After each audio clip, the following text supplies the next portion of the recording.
अस्सलाम वालेकुम दोस्तों। उम्मीद करता हूँ आप सब खैरियत से होंगे। भारत के हज़ारों हिंदुओं का मुसलमान होने का ऐलान। रियासत तमिलनाडु में हिंदुओं की निजी ज़ात दल्लत से ताल्लुक़ रखने वाले 3,000 हिंदुओं ने रियासत ज़्यादतियों से तंग आकर मुसलमान होने का फ़ैसला। मज़ीद डिस्कस करने से पहले इस वीडियो को लाइक करें, उर्दू 10 चैनल को सब्सक्राइब करें, बेल आइकन पर क्लिक करना ना भूलें। जज़ाकल्लाह। भारत के हज़ारों हिंदुओं का मुसलमान होने का ऐलान। रियासत तमिलनाडु में हिंदुओं की निजी ज़ात दल्लत से ताल्लुक़ रखने वाले 3,000 हिंदुओं ने रियासत की ज़्यादतियों से तंग आकर मुसलमान होने का फ़ैसला कर लिया।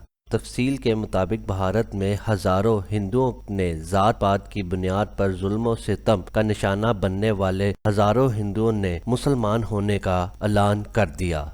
बताया गया है कि भारत की रियासत तमिलनाडु में एक ऐसा गांव है जहां हुकूमत ने नीची ज़ात के हिंदुओं को दूसरे गांव के ऊंची ज़ात के हिंदुओं से दूर रखने के लिए दोनों देहातों के दरमियान एक दीवार तमीर कर दी थी। ताहम ये दीवार गिरने के बायस बहुत से दलित हिंदू हलाक हो गए थे।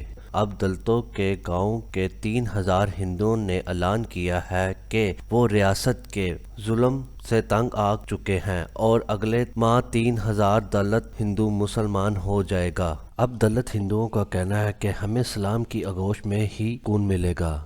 दूसरी जानब मुसलमानों के खिलाफ नाफिज किया गया कानून के बाद भारतीय रियासतों में सिक्योरिटी हाई अलर्ट की गई है, जबकि भारत के 12 ज़िलों में इंटरनेट सर्विस बंद कर दी गई है।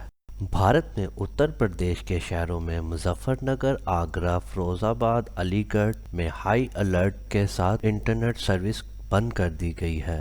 भारत मीडिया के मुताबिक रियासत के मुख्तलिफ शहरों में एहतजाज का खदशा है।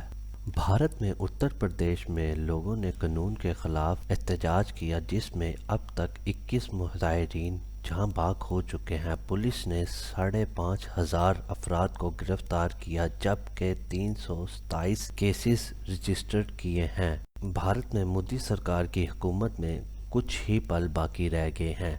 मज़ीद वीडियो के लिए हमारे चैनल को सब्सक्राइब करें। जज़ाकल्लाह। अल्लाह हाफ़िज़।